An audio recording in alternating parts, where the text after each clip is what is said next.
Il était une fois un poète sensible et une femme riche. C'était un amour malchanceux dès le départ.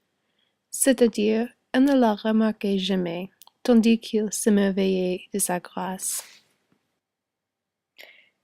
Et le cruel amour que j'accuse a changé en constant désert l'amertume de vivre, dit-il dans son chef-d'œuvre canzonier. L'homme, c'était Pétrarque.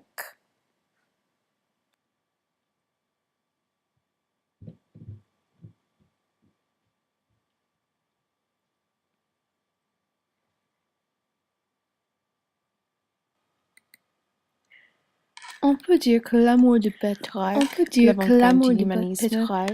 était un produit de sa culture. Pendant ce temps, les chansons de geste et les fables ont propagé l'idée d'un amour fantastique. D'autres, les conjugaux ont gardé équilibre avec un amour vécu. Pétrarque changerait entre la fantaisie et le pessimisme tout le temps. Pétrarque est né le 20 juillet 1304, le fils de Ser Pietro Parense à Arezzo, une ville proche de Florence. Son père était banni par les Guelfes noirs pour ses attaches politiques et il avait une famille pauvre. Pendant la plupart de sa vie, il déménageait entre Avignon, où il a fait ses études, et Italie. Sa père, qui a souhaité nuit et jour qu'il apprenait la loi, a brûlé ce livre. Bien qu'il ait étudié la loi 1316 pour faire plaisir à son père, il a fini par étudier la littérature. Néanmoins, le 6 avril 1327 était un jour auquel il ferait référence pendant longtemps. Le jour où il s'est aperçu l'or, ou l'or au blanchiment, le nom que Pétrarque a forgé dans ses pièces pour la première fois. Pétrarque a quitté Avignon pendant longtemps, retournant en 1337, quoiqu'il ait quitté en cours.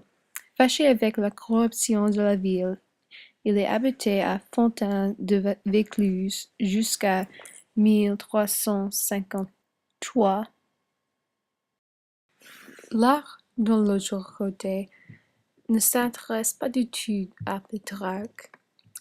Elle était née dans un autre monde, ce qui est nageant dans les richesses et beautés. À Avignon, en 1310, la fille du chevalier Audibert de Noailles. Elle s'est mariée avec Hugh de Sade le 16 juin 1325. Ce mariage n'était pas nécessairement mécontent, comme l'art avait 11 enfants: Paul, Audibert, Hugh, Pierre, Jacques, Joannet, Philippe, Ogier, Ermesinde, Marguerite et Gersande. Elle s'est mariée plus tôt avec un autre homme, où il avait 6 autres enfants.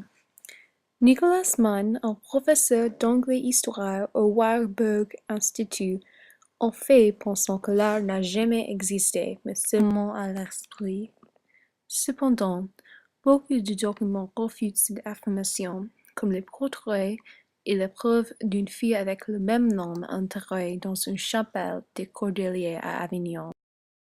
Pétrarque a vu l'art la première fois le 6 avril 1347. Il est tombé amoureux à l'instant.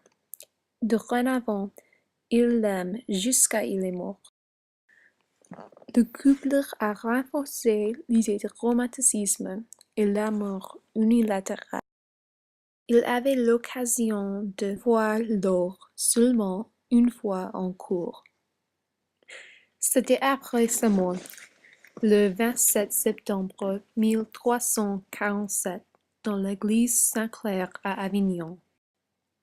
Bref, l'amour entre Pétrarque et l'art a joué un rôle énorme sur la littérature. Les sonnets de Pétrarque au sujet de l'art a établi Pétrarque un grand nom